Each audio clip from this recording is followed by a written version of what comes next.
Hindi hinahabol ng mga tsismoso ang mga maiingay, magugulo o mahilig makipag-away. Hinahabol nila ang mga tahimik.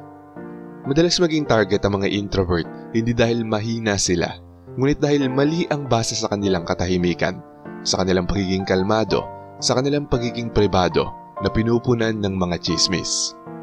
Sa mundong natakot sa mga hindi nito mabasa, nagiging blankong canvas ang mga introvert kung saan naipapakita ng mga insecure ang kanilang imahinasyon, galit at mga imbentong kwento.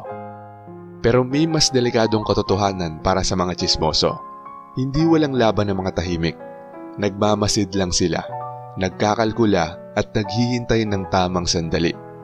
At kapag nagpasya na ang isang introvert na patahimikin ng isang tsismoso, doon na natatapos ang laro.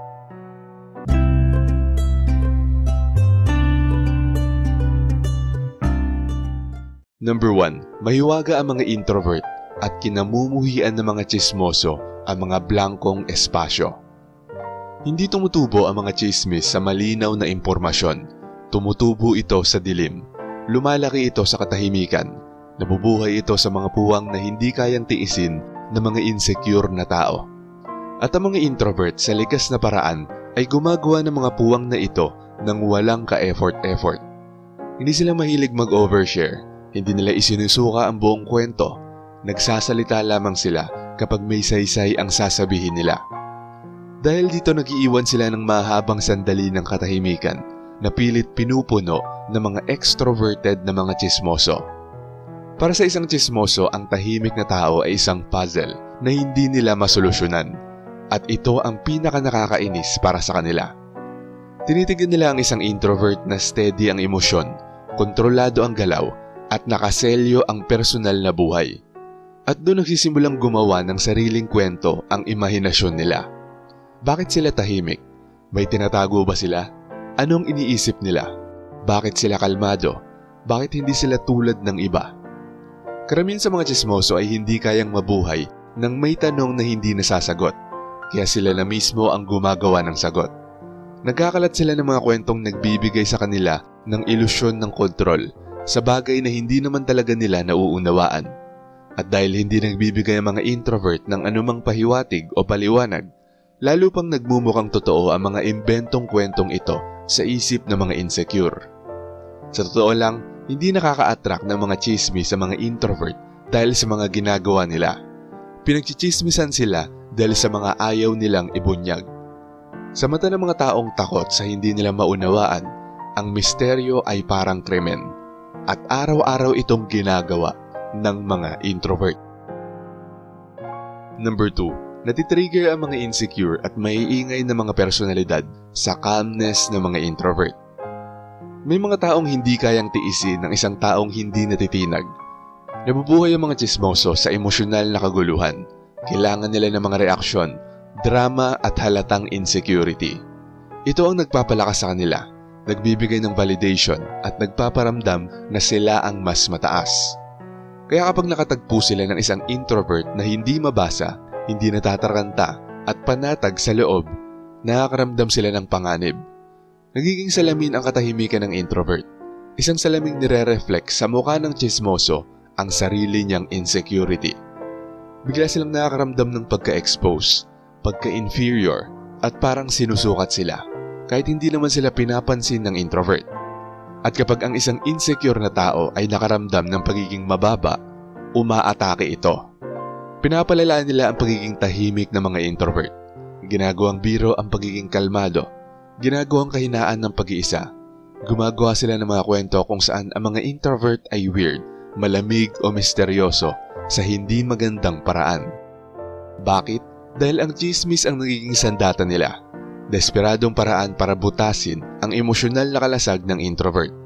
Gusto nilang pilitin ng introvert na mag-react, hilahin sila sa kaguluhan at ipaliwanag ang kanilang sarili. Ito ang paraan nila ng pagtatangkang dominahin ang kalmadong hindi nila kayang intindihin. Ang tahimik na confidence ay nakakatakot dahil hindi ito humihingi ng approval at kinamumuhian ng mga tsismoso ang anumang bagay na hindi nagbabalidate sa kanila. Kaya nila tinitira ang mga introvert, hindi dahil mahina sila, kundi dahil ang mga introvert ay mentally untouchable.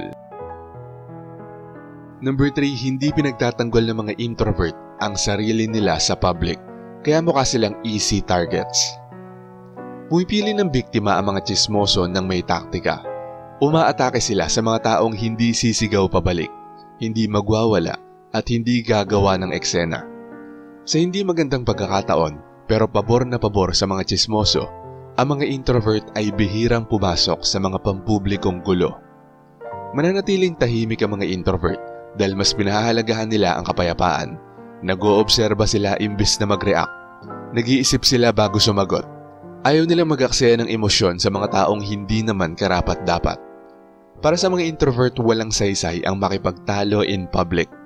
Para sa mga tsismoso naman, ang public drama ay libangan. Doon nagsisimula ang maling akala.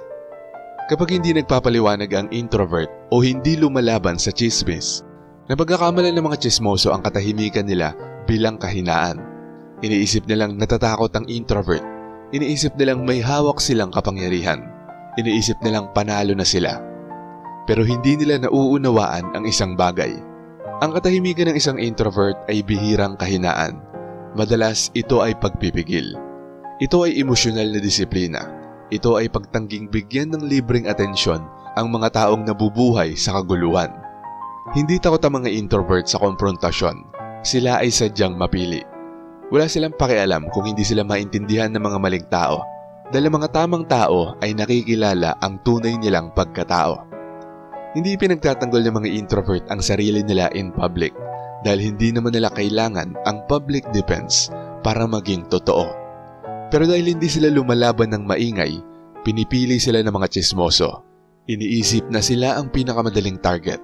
Hindi alam na pumipili sila ng laban na hindi nila kailanman kayang manalo. Paano mapapahinto ng mga introvert ang mga tsismoso nang hindi nagiging katulad nila? Hindi kailangang sumigaw, makipagtalo o ilantad ang sarili para durugin ang tsismis. Kayang gamitin ng mga introvert ang mga estratehiyang ito na akma sa kalikasan nila. Tahimik, matatag at makapangyarihan. Hindi lang nito pinipigil ang tsismis.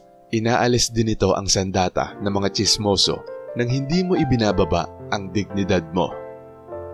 Una, bawasan ang gasolina. Mamamatay ang tsismis kapag wala na silang pag-uusapan. Huwag magbigay ng mga personal na detalye sa mga taong hindi karapat-dapat. Huwag pakainin ng mga bibig na ibinabalik ang kwento mo na baliko at marumi. Ang privacy mo ang kalasag mo. Pag walang gasolina, walang apoy. Pangalawa, harapin sila ng kalmado at ng pribado. Umaasa mga tsismoso sa audience. Tanggalin mo ang audience nila at babagsak sila. Isang tahimik at kontroladong linya tulad ng, "Hey, may sinabi ka raw tungkol sa akin. Ano eksakto yung sinabi mo?" Madalas ay sapat na ito para magkautal-utal, mag-deflect at umatras sila. Ang duwag ay malakas lang kapag may grupo. Galaho sila kapag nag-iisa lang sila.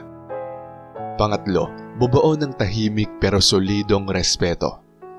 Hindi mo kailangan maging maingay para respetuhin.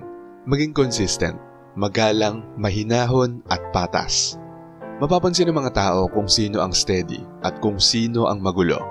Kapag nakita ng mga tao na ikaw ang may isip na matino, nawawala ang bisa ng tsismis.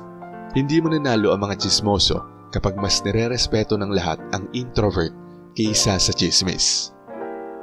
At panghuli, mag-set ng cold emotional boundary. Ito ang pinakamakapangyarihang sandata ng mga introvert. Huwag mag-react, huwag magpaliwanag, huwag sumausaw sa drama, huwag magbigay ng emosyonal na oxygen. Kapag na-realize ng tsismoso na hindi ka nila kayang yugyugin, sa emosyonal man, sa mental o sa social, nawawalan sila ng gana. Nagiging immune ka dahil hindi mo binibigyan ng halaga ang mga salita nila. Nagtatapos ang laro sa sandaling ipakita mong wala silang kahit anong kapangyarihan sa isip mo. Hindi tinatarget ang mga introvert dahil mahina sila. Tinatarget sila dahil ang lakas nila ay tahimik, malalim at misteryoso na hindi ma-penetrate ng mga insecure na tao. At kapag natutunan ng mga introvert na gamitin ang tahimik na lakas na yon nang may estratehiya, tumitigil ang mga tsismoso. Hindi dahil sumuko sila, ngunit dahil natutunan nila na ang tahimik na mga tao ay hindi madaling biktima. Sila ay isang matibay na pader na hindi nila kayang gibain.